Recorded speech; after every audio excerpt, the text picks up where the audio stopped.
कि काहे ये साली परेशान कैलू गिर गहिल रंगवा जियान कैलू। प्रणाम नमस्कार, हम पवन पांडव सबके गोड़ छुके गोड़ लातानी और आप सबके दिल से धन्यवाद कि हमरा होली के टाइटल रहे होली में हाला कर देबे और रियली रहो सब हाला कर देनी। वो चाहे फेसबुक होके, चाहे इंस्टाग्राम होके, चाहे यूट्यूब के सेक्शन होके, हर चीज़ में रहो सबके बदौलत आज 1 मिलियन प्लस व्यूज हो गए। साथ साथ रील्स भी अच्छा खासा बनता और बहुत सारा लोग रील के कोलाबरेट करता, तो कोलाबरेशन भी एक्सेप्ट करता नहीं। फेसबुक के माध्यम से हम फेसबुक पर डालने के कैसन लगता गाना, सारा लोग कमेंट सेक्शन में लिखे लगा एकदम धमाल सुपर डुपर हिट बवाल। बहुत प्यार लगल और बहुत अच्छा लगल कि हम कम से कम 4 महीना बाद खेसारी जी के गाना लिख के नहीं और वो सबके आशीर्वाद वही अंदाज में मिलता जगह हमरा मिलेला। हमरा हर गाना के जगह मिलेला वैसे ही प्यार आशीर्वाद देता नहीं कि काहे ये साली परेशान कैलू कि गिर गहिल रंगवा जियान कैलू।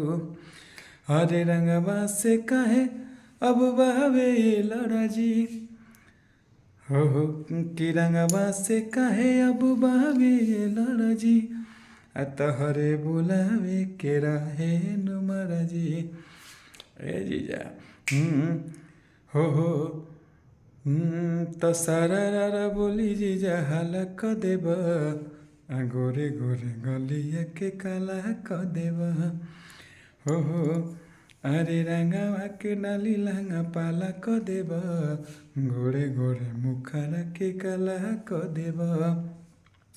बहुत सुंदर और हम सबके बोलले रही कि हम जब होली लेके आएम तो सबके विश्वास लेके आएम, के विश्वास पे खड़ा उतरम और यही विश्वास के साथे वो सब हमार मनोबल बढ़ानी, व्यूज बढ़ानी और सब लोग सराहता, चाहे वो न्यूज़ वाला लोग हो के, यूट्यूब वाला लोग हो के, और जितना भी लोग पे पॉजिटिव न्यूज़ बनावता आप सबके दिल से धन्यवाद कि इतना अच्छा रहो सब न्यूज़ बनावता नहीं, रील्स बनावता नहीं। आप सबके नमस्कार बा, प्रणाम बा, सबके कोटि कोटि चरण स्पर्श बा, नमन बा, वंदन बा और जे भी हमारा बराबरी बा हृदय गले साधुवाद बा और साथे साथे जितना लोग छोट बा आशीर्वाद बा।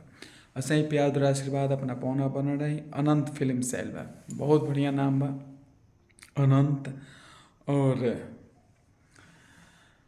ये फिल्म से खेसारी जी के आवाज़ में हमारा गाना आयल बा सबसे बढ़िया। तो चैनल के सब्सक्राइबर वो सब बढ़ाओ तनी, तो ऐसे ही प्यार द्वारा आशीर्वाद बनौले रही और तमाम गाना के साथ साथ हमारे एहू गाना के प्यार आशीर्वाद देवे खातिर आप सबके दिल से धन्यवाद, नमस्कार, प्रणाम, जय माता दी। आप सबके एडवांस होली, जय हो, जय श्री राम।